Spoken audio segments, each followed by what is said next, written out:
जय गुरु जी संगत जी। वीडियो को लाइक कीजिए, चैनल को सब्सक्राइब कीजिए और बेल आइकन को प्रेस कर दीजिए ताकि आपको लेटेस्ट वीडियो की जानकारी अच्छे से मिल सके। जय गुरु जी संगत जी। गुरु जी का अनंतम अनंतम शुक्राना। गुरु जी के श्री चरणों में कोटि कोटि प्रणाम और गुरु जी की प्यारी प्यारी संगत को जय गुरु जी। संगत जी, आज का सत्संग बहुत प्यारा है, बहुत खास है। गुरु जी की प्यारी और पुरानी संगत का सत्संग है। और संगत जी, गुरु जी महाराज ने वाकई संगत के जीवन में बहुत कृपा की है, बहुत ब्लेसिंग्स दी है। संगत की बहुत बड़ी बीमारी को दूर किया है, पूरे परिवार को ब्लेस किया है और इवन संगत जी, संगत के जीवन में 3 बार फाइनेंशियल लॉस होने से बचाया है गुरु जी ने। और आज भी गुरु जी महाराज नित नए चमत्कार उनके जीवन में कर रहे हैं। आप सभी से रिक्वेस्ट है, सत्संग अंत तक सुने, पूरे भक्ति भाव के साथ सुने, क्योंकि संगत जी, इस सत्संग से भी आपको यही मैसेज मिलेगा कि गुरु जी पर विश्वास रखना, पूरा भक्ति भाव रखना बहुत जरूरी है। इसीलिए आप सत्संग अंत तक सुने, पूरे लगन के साथ सुने। संगत जी, अगर आप भी अपना सत्संग शेयर करना चाहते हैं तो सुंदर लिखावट में हिंदी में ईमेल आईडी और व्हाट्सएप पर शेयर कर सकते हैं, और अगर आप चाहें तो ईमेल आईडी और व्हाट्सएप पे टाइप भी कर सकते हैं। तो चलिए संगत जी, सत्संग शुरू करते हैं। संगत जी, आज हम जिनका सत्संग सुनने जा रहे हैं वो गुरु जी की प्यारी और पुरानी संगत सत्येंद्र सभरवाल अंकल का है। जय गुरु जी संगत जी।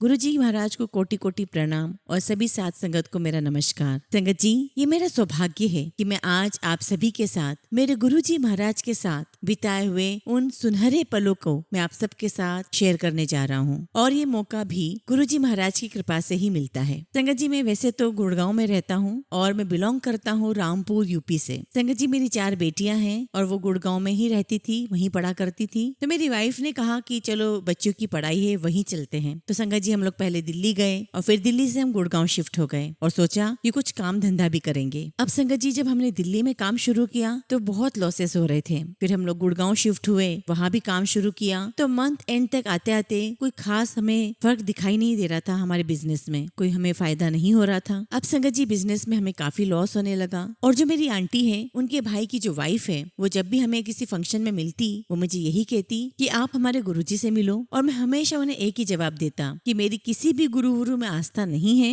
मेरी आस्था तो सिर्फ हनुमान जी में है। अब संगत जी, धीरे धीरे हमारी फाइनेंशियल कंडीशन बहुत खराब होती चली गई। तब तक मेरी चारों बेटियों की शादी हो चुकी थी और एक बार मेरी छोटी बेटी, जिसकी शादी बॉम्बे हुई थी, वो हमारे पास आई हुई थी और हम उसे छोड़ने एयरपोर्ट जा रहे थे। और संगत जी, जब हम अपनी बेटी को छोड़कर वापस आ रहे थे तो मैंने अपनी वाइफ से कार में ही कहा कि क्यों ना आज हम गुरुजी के यहाँ चलते हैं। एक्चुअली संगत जी, अंदर से मन बहुत खिन्न था, बहुत उदास था और मेरी वाइफ ने भी सहमति दे दी। तो मैंने गाड़ी अंधेरिया मोड़ की तरफ मोड़ ली। अब संगत जी, जब हम लोग एम्पायर स्टेट पहुंचे तो वहाँ जो चौकीदार थे, उन्होंने हमें गाइड किया। उन्होंने कहा कि आप गाड़ी यहाँ पार्किंग में खड़ी कर दीजिए, गाड़ी अंदर ले जाना मना है। अब हम लोग गाड़ी पार्क करके पैदल चलकर अंदर गए और जैसे दरबार में पहुंचे तो हमने देखा कि जो मेरी आंटी है, उनके भाई की वाइफ वहाँ बैठी हुई थी और बहुत कम संगत बैठी हुई थी वहाँ पर। और जो मेरी वाइफ की भाभी थी, वो देखते ही हमारे पास आ गई और हमें लेकर गुरुजी के पास गई और हमें इंट्रोड्यूस करवाया। गुरुजी ने हमसे हमारा नाम पूछा, कहाँ से आए हो, कहाँ के रहने वाले हो, सब कुछ पूछा, हमने जवाब दिया। अब संगत जी, ये बात फरवरी 2007 फर्स्ट वीक की होगी। अब संगत जी, गुरुजी महाराज ने सारी बात सुनी और मुझे अपने पास लेफ्ट साइड में बैठने के लिए बोल दिया। अब संगत जी, जब मैं वहाँ बैठा तो मुझे वहाँ का कोई सिस्टम पता नहीं था। थोड़ी देर के अंदर जल प्रसाद सर्व किया गया, हमने वो लिया और थोड़ी देर के बाद चाय प्रसाद सर्व की गई। और जब चाय प्रसाद दी जा रही थी संगत जी, तो मैंने तुरंत मना कर दिया। मैंने कहा कि मेरी शुगर बहुत हाई रहती है, मैं चाय नहीं लूंगा। तो गुरुजी ने मुझे देखते हुए कहा, आज तो तुम्हारी शुगर खत्म कर देती है। अब संगत जी, मैं बड़ा हैरान हुआ और मैं यही सोच रहा था कि शुगर कैसे खत्म हो जाएगी। खैर, मैंने चाय प्रसाद ले ली और संगत जी, चाय पीने के बाद मेरे मन में एक बोझ सा बन गया। मुझे लगने लगा कि पता नहीं कितनी शुगर बढ़ गई होगी मेरी। और फिर लंगर प्रसाद शुरू हुआ और उस टाइम पे संगत जी, एक थाली में 4 लोग लंगर लिया करते थे। मुझे बड़ा अजीब लगा शुरुआत में तो, लेकिन संगत ने बताया कि ये गुरुजी का नियम है और आपको ऐसे ही लेना होगा। उसके बाद तो संगत जी, हम भी लंगर लेने लगे और हमें बहुत अच्छा लगने लगा। लंगर लेने के बाद हम गुरुजी महाराज के पास गए, उनके चरण स्पर्श किए, उनसे आशीर्वाद लेके बाहर आए। और जब हम बाहर आए तो मैंने अपनी वाइफ से पूछा कैसा लगा, तो मेरी वाइफ कहने लगी कि मुझे बहुत अच्छा लगा। मैंने कहा आज मुझे भी बहुत अच्छा लगा। और मुझे इसलिए अच्छा लगा क्योंकि जो 2 घंटे तक गुरुजी महाराज ने भजन चलवाए थे, वो भजन बहुत अच्छे थे। उसके बाद संगत संगत जी हम लोग घर आ गए और घर आते ही जो मैंने सबसे पहला काम किया था कि अपनी शुगर चेक की। और संगत जी मुझे इतना आश्चर्य हुआ देख करके कि मेरी शुगर लगभग नॉर्मल थी। अब मैंने अपनी वाइफ से कहा कि हम कल फिर चलेंगे। मुझे बहुत अच्छा लगा और जो 2 घंटे गुरुजी महाराज के भजन चलते थे उसमें बड़ा ही आनंद आता था। अब संगत जी धीरे धीरे हम लोग हर रोज जाने लगे। उन दिनों 4 दिन गुरुजी बुलाया करते थे। अब हमारी बेटियां भी बड़ा आश्चर्य करती थी कि हम दोनों कहाँ चले जाते हैं। वो मेरी वाइफ से पूछा भी करती थी कि आप कौन से गुरुजी के यहाँ जाते हो। तो मेरी बेटियों ने सोचा कि एक दिन हम भी मम्मी पापा के साथ गुरुजी के यहाँ चलेंगे। तो एक बार संगत जी हम पूरी फैमिली गुरुजी महाराज के दरबार में गए और जैसे ही हम दरबार में गए गुरुजी ने हमें देखते ही कहा, सब्बरवाल ठेकेदार दी पूरी फैमिली आ गई है, आ जाओ बैठ जाओ। और संगत जी जो रूटीन था वो किया। चाय प्रसाद लंगर प्रसाद लिया। लंगर प्रसाद के बाद बाहर आए। बाहर आने के बाद हम गुरुजी महाराज से आज्ञा लेकर के जाते थे। तो मेरा एक रूटीन था संगत जी कि जब भी लंगर के बाद मैं गुरुजी महाराज के पास आज्ञा लेने जाता तो दरवाजे पर पहुंचकर मैं वापस पलटता और गुरुजी महाराज को हाथ जोड़कर प्रणाम करता। मुझे बहुत अच्छा लगता था, बहुत आनंद आता था और मेरे मन में ऐसा विचार आता था कि ये डेली क्यों नहीं बुलाते, हम डेली क्यों नहीं आते। अब संगत जी उस दिन हम जब गुरुजी महाराज के पास गए थे तब मेरी 2 बेटियां भी मेरे साथ में थी और उनके हस्बैंड थे। और जब हम गुरुजी महाराज के पास पहुंचे तो उन्होंने देखते ही हमें कहा था कि सब्बरवाल ठेकेदार दी पूरी फैमिली आ गई है। और जब हम लोग बाहर आए दरबार से तो मेरी बेटी ज्योत्सना सिंह के हस्बैंड वरुण सिंह मुझे बोले कि गुरुजी ने हमें भी क्यों सब्बरवाल फैमिली कहा। तो मैंने कहा कि आप मेरे साथ आए हैं इसलिए उन्होंने आपको भी सब्बरवाल फैमिली कह दिया है। खैर संगत जी उस दिन तो हम अपने घर आ गए। अगले दिन हम दोबारा गए और जब हम दोबारा गए गुरुजी पैंट टी शर्ट में बैठे हुए थे और उनकी गद्दी के जो राइट साइड में जो दीवार थी गुरुजी वहां बैठे हुए थे नीचे। अब संगत जी हम लोग सभी गुरुजी महाराज के चरण छूने गए। सभी ने चरण छुए, उनका आशीर्वाद लिया और आशीर्वाद लेने के बाद मेरी वाइफ और मेरी बेटी ज्योत्सना सिंह वो आगे चले गए और मुझे और वरुण सिंह जी को गुरुजी ने वहीं बिठा लिया और हमसे बात करने लगे। तो वरुण सिंह जी से गुरुजी ने पूछा कि तेरा नाम की है। उससे पूरा एड्रेस सुना, कहाँ के रहने वाले हो। उन्होंने बताया और गुरुजी कहने लगे मैं भी वहीं का रहने वाला हूँ। और संगत जी गुरुजी ने ऐसा बोलकर ये जता दिया कि कल तुम लोग क्या सोच रहे थे मुझे सब कुछ पता है। और संगत जी उस दिन मुझे ज्ञान हुआ कि गुरुजी महाराज वाकई कोई बहुत पहुंची हुई चीज है। एक दिन मैंने देखा दरबार में एक लेडी आई, उनके पास बहुत सारे फूलों की पंखुड़ियां थी और उन्होंने गुरुजी महाराज के चरणों में सारे फूलों की पंखुड़ियां डाल दी। तो जब मैंने ऐसा देखा तो मुझे लगा कि अच्छा ये खुशबू यहाँ से आती है। मुझे रोज गुलाबों की खुशबू आती थी तो मैं सोचता था कि कहाँ से आ रही है। लेकिन एक दिन जब गुरुजी महाराज के चरणों में किसी ने भी फूल नहीं डाले तब भी बड़ी स्ट्रॉन्ग गुलाब की खुशबू आ रही थी और वो खुशबू इतनी अच्छी लगती थी संगत जी, बहुत आनंद आता था। और जब मैं वहां जाता था तो ऐसा लगता था कि किसी जन्नत में आ गए हैं। और काफी समय तक संगत जी हमारे पास से भी वो खुशबू नहीं जाती थी। और संगत जी मेरे मन में हमेशा एक प्रश्न रहता था कि गुरुजी कौन है। तो एक दिन एम्पायर स्टेट के जो चौकीदार थे वहाँ 2 चौकीदार बैठा करते थे। मुझे बहुत क्यूरियोसिटी थी तो मैंने उन्हीं से पूछ लिया कि गुरुजी कौन है। तो चौकीदार कहने लगा कि गुरुजी महाराज के बारे में बता पाना बहुत मुश्किल है। और वो चौकीदार कहने लगा कि जब गुरुजी महाराज यहाँ से निकलते हैं तो पता ही नहीं चलता कि वो जमीन पर चल रहे हैं या नहीं। एक बार संगत जी जब मैं गुरुजी महाराज के चरण स्पर्श कर रहा था तो गुरुजी ने मुझे बड़े दोनों हाथों से जोर से आशीर्वाद दिया। मैं बहुत खुश हुआ। हालांकि मैंने किसी को कुछ बताया नहीं। हम गुरुजी के दरबार में बैठे और थोड़ी देर बाद घर आ गए और मैं सोचा करता था कि गुरुजी कौन है, भगवान है, ईश्वर है, जादूगर है, क्या है। अब संगत जी 26 मई 2007 की बात है। मुझे रात में सपना आया और मैंने सपने में देखा कि गुरुजी महाराज मेरे सामने हैं। उन्होंने सफेद चोला पहना हुआ है और वो मुझे कह रहे हैं कि मैंने तुम्हें बहुत सारी ब्लेसिंग्स दे दी है, अब तुम मेरे दरबार में बहुत कम आया करो और सारे लोगों को भेजो क्योंकि मेरे पास समय बहुत कम है ताकि उन सब लोगों को भी ब्लेसिंग्स मिल जाए। और संगत जी मुझे समझ में नहीं आ रहा था कि गुरुजी ने ऐसा क्यों बोला। सुबह जब उठा तो मन बड़ा परेशान हो रहा था और मैंने सोचा कि अब मैं गुरुजी के दरबार में बिल्कुल भी नहीं जाऊंगा। लेकिन जब शाम हुई तो संगत जी हम लोग सभी गुरुजी महाराज के दरबार में पहुंच गए। और संगत जी मेरे फोन पर ओम नमः शिवाय की धुन लगी हुई थी और जब भी मेरे दोस्त बात करते मुझसे तो उन्हें पता चला कि मैं गुरुजी महाराज के यहाँ जाता हूँ तो उन्होंने मुझसे कहा कि अरे आप भी गुरुजी महाराज के यहाँ जाते हो। और उनसे भी काफी कुछ गुरुजी के बारे में सुनने को मिला और वो कहते थे कि गुरुजी महाराज स्वयं साक्षात महाशिव है, सदाशिव है। और मुझे धीरे धीरे ज्ञात होने लगा, एहसास होने लगा कि वाकई गुरुजी महाराज महाशिव हैं। और एक दिन संगत जी में दरबार नहीं गया तो मुझे पता चला कि गुरुजी महाराज ने अपना चोला छोड़ दिया है। और संगत जी सुनकर मन बड़ा व्यथित हो गया, बहुत दुखी हुआ। और संगत जी अगले दिन मैं अपनी बेटी ज्योत्सना के साथ बड़े मंदिर गया। वहाँ मैंने देखा कि बहुत सारे सत्संगी वहाँ वहाँ बैठे हुए थे, सभी रो रहे हैं, सबका मन दुखी है, व्यथित है। हमें भी बहुत दुख हुआ, बहुत मन विचलित हुआ। और संगत जी वहीं पास में जो राधा स्वामी जी का मंदिर है, वहाँ से गुरुजी आए और कहने लगे, आप लोग रोते क्यों हो, दुख क्यों मना रहे हो? वो कहीं नहीं गए हैं, वो यहीं हैं, बस उन्होंने अपना चोला छोड़ा है, वो यहीं हैं आप सबके साथ। और संगत जी हमारे मन में ये बात आने लगी कि अब हमारा कौन है। और मुझे गुरुजी का एक भजन बहुत अच्छा लगता है, सदगुरु तुझ बिन अवर न कोई। और संगत जी धीरे धीरे गुरुजी के मंदिर जाने की आदत छूट गई। और हाँ संगत जी, जब गुरुजी महाराज ने मुझे दर्शन दिए थे सपने में, तब उन्होंने मुझे ये भी कहा था कि क्या आप बड़े मंदिर जाते हो? तो मैंने कहा कि नहीं गुरुजी। तो गुरुजी ने कहा वहाँ जाया करो। तो मैंने गुरुजी से कहा सपने में कि नहीं गुरुजी, हमें तो आपके पास यही एम्पायर स्टेट में अच्छा लगता है। अब संगत जी मन बड़ा दुखी था, गुरुजी जा चुके थे और हम यही सोचते थे कि अब हमारा कौन है। अब संगत जी 2014 में मेरे यूरिनरी ब्लैडर में कैंसर हो गया और संगत जी वो भी अचानक। और हर 3 महीने में संगत जी मैं अपना चेकअप करवाता था। मैं अपने ऑफिस में बैठा हुआ था और मैंने सोचा कि अरे मैंने अपना चेकअप नहीं करवाया है। मैंने उसी वक्त डॉक्टर को फोन किया,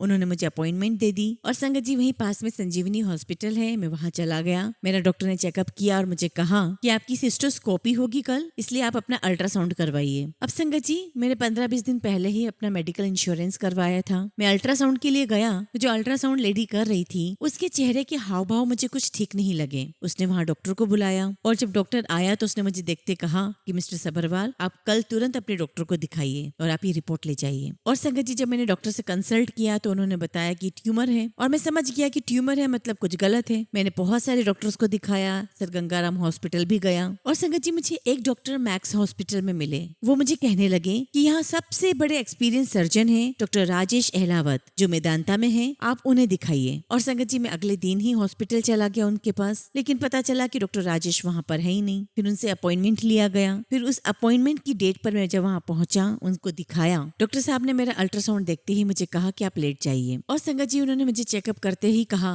यू नीड इमीडिएट सर्जरी। और वहीं उनकी असिस्टेंट बैठी हुई थी, उन्हें सब समझाया कि भैया इनका पर्चा बना दीजिए, इनसे डेट ले लीजिए किस दिन ऑपरेशन करवाना चाहते हैं, क्योंकि इनको तुरंत सर्जरी की आवश्यकता है। अब संगत जी 22 अगस्त की बात होगी और जब उनकी असिस्टेंट ने पूछा कि बताइए आपको कौन सी डेट चाहिए, तो मैंने कह दिया कि मुझे 26 अगस्त की डेट दे दीजिए। अब संगत जी डेट ले ली और उस दिन मैं पहुंच गया। सुबह मुझे कमरा दे दिया गया, मुझे लेटा दिया गया और मुझे बताया गया कि 11 साढ़े 11 बजे आपका ऑपरेशन होगा। और संगत जी हम लोग को बहुत देर हो गई, कोई आ ही नहीं रहा था ले जाने के लिए। मेरी वाइफ भी बहुत परेशान हो रही थी और ऐसे करते करते 3 बज गए। और जब मेरी वाइफ वहाँ पूछने गई कि कब होगा ऑपरेशन, तो उन्होंने कहा कि अरे बस थोड़ी सी देर की बात है और ऑपरेशन में भी ज्यादा समय नहीं लगेगा, आधे घंटे का ऑपरेशन है। लेकिन संगत जी मेरे ऑपरेशन में 3 घंटे लग गए। ऑपरेशन के बाद मुझे कमरे में शिफ्ट कर दिया गया, मुझे होश तो था नहीं। अब संगत जी अगले दिन सुबह जब डॉक्टर मुझे देखने आए, मेरा चेकअप किया, तो मैंने उनसे पूछा कि डॉक्टर साहब आपने क्या देखा, क्या निकला? तो डॉक्टर ने कहा कि देखो अभी हम आपको कुछ भी नहीं बता सकते, हमने वो सारा जो ट्यूमर निकाला है वो बायोप्सी के लिए दिया गया है, उसकी जब रिपोर्ट आएगी तभी हम आपको कुछ बता पाएंगे, हम आपको कल डिस्चार्ज कर देंगे। अब संगत जी हम लोग घर आ गए और अगले दिन जब रिपोर्ट आई तो पता चला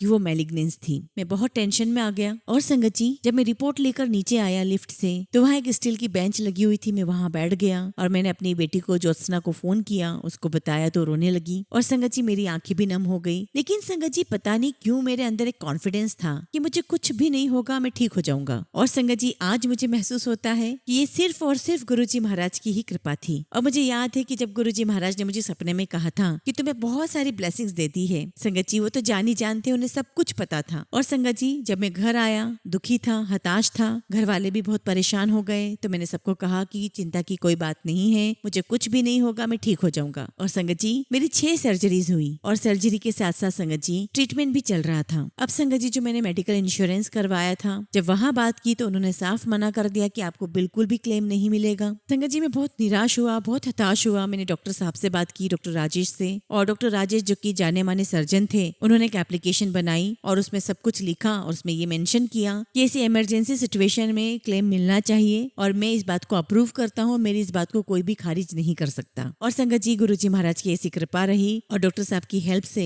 मुझे इंश्योरेंस मिल गया। लेकिन इंश्योरेंस वाले ने कहा था कि सिर्फ आपको 80% मिलेगा, 20% नहीं मिलेगा। और संगत जी जब ये हो गया तो मेरे मन में बहुत रिलीफ हो गया कि चलो अब पैसों की कोई दिक्कत नहीं होगी। अब संगत जी इस इलाज में एक बात ये होती थी कि मेरी यूरिनरी ब्लैडर में एक दवाई डाली जाती थी और उसके बाद सर्जरीज होती थी और ऐसे करते करते संगत जी ट्रीटमेंट चलता रहा और 2017 में संगत जी मैंने इस बीमारी से निजात पा लिया। लेकिन संगत जी जो दवाई मेरे शरीर में डाली जाती थी उसकी वजह से मेरे थाइस की नस, मेरी पीठ की नस जो थी वो थोड़ी सी ब्लॉक होने लगी और मुझे चलने फिरने में थोड़ी दिक्कत आने लगी। मुझे बहुत दर्द होता था और संगत जी धीरे धीरे उसका भी ट्रीटमेंट शुरू हो गया। बहुत तकलीफ होती थी, मेरा काम भी थोड़ा सा अफेक्ट हो गया था। लेकिन संगत जी उस समय मेरी गुरुजी में आस्था इतनी बढ़ गई कि मुझे ऐसा लगता था कि सिर्फ और सिर्फ गुरुजी ही मेरा साथ देंगे और कोई मेरा साथ नहीं देगा। गुरुजी के अलावा मेरा कोई नहीं है। अब संगत जी मैंने अपनी गाड़ी वगैरह सब बेच दी। मैंने अपने ड्राइवर को कहा कि भाई तू कहीं और काम देख ले, मैं तेरी तनख्वाह नहीं दे पाऊंगा। और संगत जी उस समय मैं उबेर से जाया करता था। एक दिन की बात है संगत जी, मैंने उबेर टैक्सी की और टैक्सी में मैं अपना पर्स भूल गया। और जब मैं वापस रिटर्न आया घर तो मुझे वापस दूसरी टैक्सी करनी पड़ी। और जब पैसे निकालने लगा तो पता चला कि मेरा पर्स घूम गया। मैंने घर पर ऊपर से पैसे मंगवाए, पैसे दिए और मैंने घर में आके बताया कि आज तो मेरा पर्स घूम गया। मेरी वाइफ भी बड़ी दुखी हुई, कहने लगी कि उसमें मेरे क्रेडिट कार्ड्स भी थे और भी इंपॉर्टेंट पेपर थे। और संगत जी जब समय बहुत बुरा चलता है और ऐसी कोई घटना हो जाती है तो मन बड़ा दुखी होता है। मैंने सोचा कि शायद इसमें भी कोई ईश्वर की मर्जी होगी और हमें ईश्वर की रजा में राजी रहना ही पड़ेगा। अब हुआ क्या संगत जी कि जिस टैक्सी में मैं पर्स भूला था उस टैक्सी वाले को एक अगली कॉल आ गई थी और वो जिस कस्टमर को लेने गया वो होटल में रुके हुए थे, किसी शादी में आए थे। और जब वो कस्टमर उस टैक्सी में बैठे तो उन्हें वो पर्स मिला। संगत जी मैं उस पर्स में हमेशा अपने पास एक छोटा स्वरूप गुरुजी का रखा करता था। अब संगत जी जैसे ही उन्होंने पर्स खोला उन्हें गुरुजी महाराज का फोटो दिखाई दिया और उन्हें लगा कि अरे ये तो गुरुजी के भक्त हैं। और चूंकि संगत जी वो खुद भी गुरुजी के भक्त थे, शाम को मेरे पास फोन आता है। एक्चुअली संगत जी वो बॉम्बे के रहने वाले थे और वो यहाँ दिल्ली में किसी के यहाँ शादी में आए हुए थे और शाम को उन्हें बॉम्बे जाना था। और उस पर्स में मेरा कार्ड पड़ा हुआ था, उसमें मेरा नंबर देख के उन्होंने मुझे फोन लगाया और फोन पर उन्होंने मुझसे पूछा कि क्या आपका कोई पर्स तो नहीं खो गया। मैंने कहा हाँ जी मेरा पर्स खो गया है। तो वो कहने लगे वो पर्स मेरे पास है। मैंने पूछा आप कौन है, तो उन्होंने मुझे अपना पूरा इंट्रोडक्शन दिया, सारी बात बताई और वो कहने लगे कि देखिए अगर मैं बीच रास्ते में कहीं होता तो मैं खुद देने आता, लेकिन मैं जनकपुरी में हूँ और एयरपोर्ट जा रहा हूँ तो आप अपना पर्स कलेक्ट करने आ जाइए। अब संगत जी मैं रहता हूँ सेक्टर 56 गुड़गांव में और यहाँ से जनकपुरी बहुत दूर था। और संगत जी मेरे एक बेटी की जो समधी है वो जनकपुरी में ही रहते हैं। मैंने उनसे बात की तो उन्होंने कहा कि आप चिंता मत करो, मैं ले आऊंगा पर्स। और संगत जी वो उनके घर के पास ही ठहरे हुए थे तो चले गए पर्स लेने के लिए। और पर्स लेने के बाद वो अगले दिन मेरे पास पर्स लौटाने आए। और संगत जी मेरा पर्स मुझे पूरा सही सलामत मिल गया। उसमें 2200 रुपए रखे हुए थे और सारे जो डॉक्यूमेंट्स थे, क्रेडिट कार्ड्स वगैरह थे। गुरुजी महाराज की ऐसी कृपा रही। जय गुरुजी, शुक्राना गुरुजी। और संगत जी उसके बाद एक बार और मेरा पर्स गिरा और इस बार मेरे पर्स में 7000 रुपए थे। तभी मैं टैक्सी में ही था और जैसे ही मैं अपना पर्स जेब में रखने लगा वो पर्स जेब में न रखते हुए वो नीचे गिर गया। और संगत जी मैंने अपना बैग उठाया और मैं चला गया ऑफिस। और फिर संगत जी वही परेशानी, वही टेंशन। घर वाले भी नाराज होने लगे कि आप अपने पर्स का ध्यान क्यों नहीं रखते हो, बार बार कैसे गिरा देते हो। अब मैं क्या बताऊं संगत जी, जब इंसान के मन में अशांति होती है, टेंशन होता है तो उसका जो मेंटल बैलेंस होता है वो लूज हो ही जाता है। लेकिन गुरुजी महाराज की बड़ी कृपा रही मेरे ऊपर। और आप बिलीव नहीं करोगे संगत जी, अगले दिन मेरे पास फिर से फोन आता है कि क्या आपका कोई पर्स खो गया है। मैंने कहा हाँ जी मेरा पर्स खो गया है। और संगत जी जिसका फोन आया था वो कारपेंटर था और उसकी जो बहू है वो भी काम करती थी, किसी के यहाँ झाड़ू पोछा या बर्तन धोने का काम करती थी। तो वो कहने लगा कि मेरी बहू को ये पर्स मिला और उसने मुझे लाकर दिया और कहने लगी कि इसमें से पैसे निकाल देते हैं। तो वो कहने लगा कि मैंने उसे डांटा और कहा कि नहीं, जिसका पर्स है हम उसी को देंगे। और संगत जी वो व्यक्ति अगले दिन मुझे पर्स देने आया और उसने मुझे आके कहा कि आप अपना पर्स चेक कर लीजिए, सारा सामान इसमें है। मैंने पर्स चेक किया, सब कुछ उसमें मौजूद था। मैंने खुशी से उसको 500 रुपए दिए तो नहीं लेने लगा, मना करने लगा। मैंने कहा कि नहीं, तुम ये रखो और ये पैसे तुम्हारी बहू को दे देना। और संगत जी इस तरह से मेरा पर्स मुझे वापस मिल गया। मैं घर गया, मैंने घर पर बताया और मैंने कहा कि देखो ऐसे हैं हमारे गुरुजी, सदाशिव महाशिव हैं, जानी जान है, उन्हें सब कुछ पता है कि उनकी संगत कहाँ परेशान है। अब फिर संगत जी एक बार फिर ऐसे हो गया, मैं किसी को प्रॉपर्टी दिखाने गया तो मेरा फिर से पर्स टैक्सी में गिर गया। और संगत जी इस बार तो मुझे लगा कि नहीं, इस बार तो किसी भी हालत में मुझे मेरा पर्स नहीं मिलेगा। लेकिन संगत जी तीसरे दिन मेरे पास फिर फोन आता है और संगत जी उस पर्स में भी मेरे पास लगभग 2000 या 2200 रुपए होंगे। और बड़ी आश्चर्य की बात थी कि जो सज्जन मुझे फोन करता है वो कहता है कि मैं आपका ये पर्स तब दूंगा जब आप मुझे 200 रुपए दोगे। मैंने उससे कहा कि तुम पैसे ले लेना लेकिन मेरा पर्स देने आ जाओ, उसमें मेरे बहुत सारे इंपॉर्टेंट डॉक्यूमेंट्स हैं। और इस प्रकार से संगत जी मुझे मेरा पर्स वापस मिल गया। और संगत जी इस प्रकार से गुरुजी महाराज की कृपा मुझ पर हमेशा से रही है। और आज गुरुजी महाराज की कृपा इतनी है कि मैं पहले से काफी स्वस्थ हो गया हूँ। मैं काम पर भी जाता हूँ।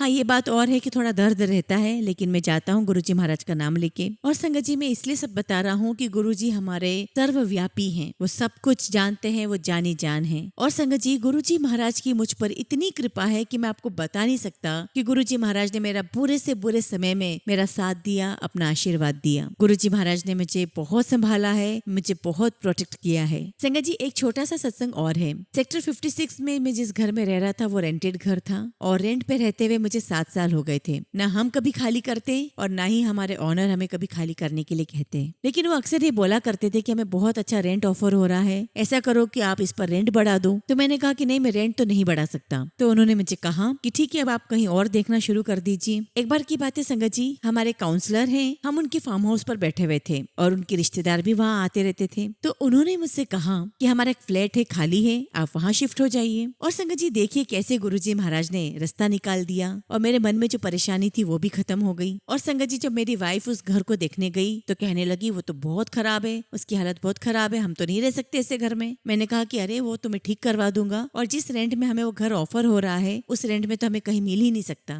ये तो उनकी बड़ी मेहरबानी है कि वो हमें फ्लैट दे रहे हैं। और संगत जी जिनका फ्लैट था उनसे जब मेरे रेंट पे डिस्कशन चल रहा था तो उन सज्जन ने मुझे आगे लेकर कहा कि आप कितना दे सकते हो। तो मैंने कहा कि मैं तो इतना दे सकता हूँ। और संगत जी जो किराया मैंने बताया था वो जो मैं पहले दे रहा था उससे आधा ही था। वो मान गए और कहने लगे कि मेंटेनेंस आपको देखना होगा। मैंने कहा ठीक है। और उन्होंने मुझे कहा कि देखो पैसे मेरे पास भी नहीं है, इसलिए मैं इस फ्लैट को ठीक नहीं करवा सकता, पैसे आप लगा दो और किराए में काटते रहना। मैंने कहा ठीक है, बहुत बढ़िया। और संगत जी मैंने उस घर में पैसा लगाया और उसको मैं रेंट में कटवाता रहा, और इस प्रकार से संगत जी हमें बहुत कम रेंट में वो घर मिल गया। ये कौन था संगत जी जो मेरी मदद कर रहा था? ये गुरुजी महाराज के सिवा कोई हो ही नहीं सकता। आज की दुनिया में संगत जी सगे रिश्तेदार भी आपकी ऐसी मदद तो नहीं कर सकते। मेरे जीवन में मेरी बेटियों ने मेरी बहुत मदद की है, और उनसे भी ऊपर मेरे गुरुजी महाराज हैं जो हर पल मेरे साथ रहे हैं। और वाकई में गुरुजी महाराज ने मेरा बहुत ध्यान रखा। आज मेरी पहले से ज्यादा अच्छी सेहत हो गई है। संगत जी जब कोविड स्टार्ट हुआ तो लोग मुझे कहने लगे कि आपकी उम्र 79 की हो गई है, आप बाहर मत जाया करो। तो मैंने कहा कि मुझे किसी भी बात की कोई टेंशन नहीं है, कोई डर नहीं है, क्योंकि हर वक्त हर पल मेरे गुरुजी महाराज मेरे साथ रहते हैं। मुझे कोरोना नहीं हो सकता चाहे जो कुछ भी हो जाए। और संगत जी मैं बाहर आता जाता रहा, हालांकि मैंने मास्क लगा रखा था,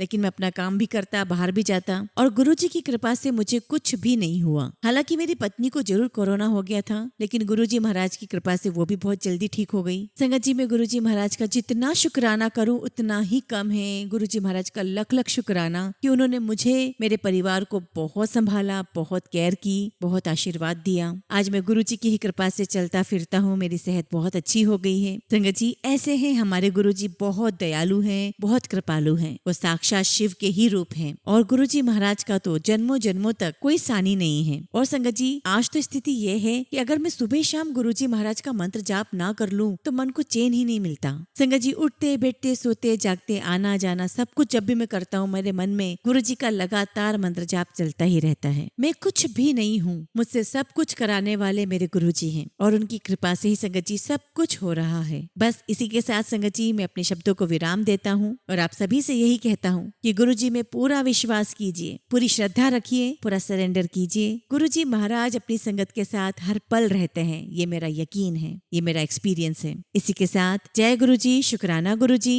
ओम नमः शिवाय, शिवजी सदा सहाय, ओम नमः शिवाय, गुरुजी सदा सहाय। संगत जी अगला सत्संग हम बरनाला से दीपिका गर्ग आंटी का सुनेंगे, और आंटी ने अपना सत्संग हमें व्हाट्सएप के थ्रू सेंड किया है। जय गुरुजी, शुक्राना गुरुजी, सारी संगत को जय गुरुजी। ओम नमः शिवाय, शिवजी सदा सहाय, ओम नमः शिवाय, गुरुजी सदा सहाय। संगत जी गुरुजी के साथ मेरी जर्नी मार्च 2024 में मेरी सहेली के माध्यम से हुई। जब उन्होंने गुरुजी के बारे में बताया तब मेरे पास गुरुजी का कोई स्वरूप नहीं था। गुरुजी मेरे सपने में आए और गुरुजी का मैं रोज मंत्र जाप सुनती, सत्संग सुनती। एक दिन ऐसे ही खाना बनाते हुए गुरुजी ने रोटी के ऊपर ओम के दर्शन करवाए। मैं बहुत धन्य हो गई गुरुजी के दर्शन पाकर। संगत जी मैं ये बताना चाहती हूँ कि मैं जो भी सोचती हूँ गुरुजी महाराज तुरंत उसको पूरा कर देते हैं। 2 दिन पहले की ही बात है, मेरा भाई सिर दर्द से बहुत परेशान था, इतना संगत जी कि वो उठ भी नहीं पा रहा था। तभी मैंने गुरुजी से अरदास की कि मेरा भाई स्वस्थ हो जाए, और संगत जी गुरुजी महाराज की इतनी कृपा हुई कि आज मेरा भाई पूरी तरीके से स्वस्थ है। मैं बहुत बहुत शुक्राना करती हूँ गुरुजी का।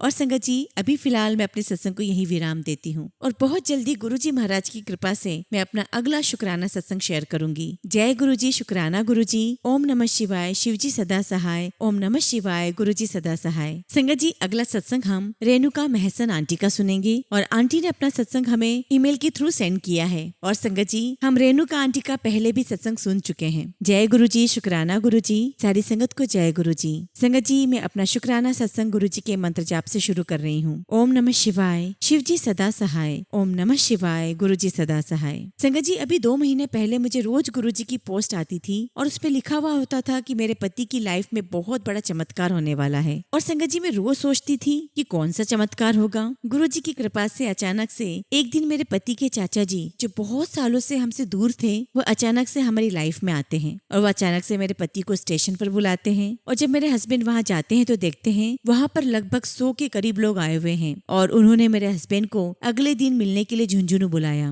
अब मेरे हस्बैंड वहाँ गए। अब संगत जी मेरे हस्बैंड के चाचा जी के रूप में गुरुजी ने मेरे पति की लाइफ में इतना बड़ा चमत्कार किया कि हम तो कभी सोच भी नहीं सकते थे। हुआ ये संगत जी कि वहाँ पर जितने भी प्रधान लोग आए थे उन्होंने मेरे हस्बैंड का नाम जयपुर जोन के गोल्ड कार्ड स्वर्णकर प्रधान के रूप में दर्ज कर दिया, अनाउंस कर दिया। और आज संगत जी गुरुजी महाराज की कृपा से मेरे हस्बैंड पूरे जयपुर जोन के गोल्ड कार्ड स्वर्णकर प्रधान हैं। गुरुजी की कृपा से ये मेरी और मेरे पूरे परिवार के लिए बहुत बहुत बड़ा चमत्कार है। मैं गुरुजी की इस ब्लेसिंग्स के लिए गुरुजी का लख लख शुक्राना करती हूँ। गुरुजी का अनंतम अनंतम शुक्राना करती हूँ। गुरुजी की कृपा से हमारी लाइफ में रोज गुरुजी का अनंतम आशीर्वाद मिलता ही रहता है। मैं गुरुजी की बेटी उनका लख लख शुक्राना करती हूँ। Love you Guruji, love you गुरुपा। संगत जी मैं बहुत जल्दी गुरुजी का अगला शुक्राना सत्संग शेयर करूंगी जब भी गुरुजी महाराज की कृपा होगी। जय गुरुजी, शुक्राना गुरुजी। संगत जी अगला सत्संग हम एक आंटी का सुनेंगे और आंटी ने अपना नाम गुप्त रखा हुआ है। आंटी दिल्ली से है और आंटी ने अपना सत्संग हमें व्हाट्सएप के थ्रू सेंड किया है। जय गुरुजी, शुक्राना गुरुजी। सारी संगत को जय गुरुजी।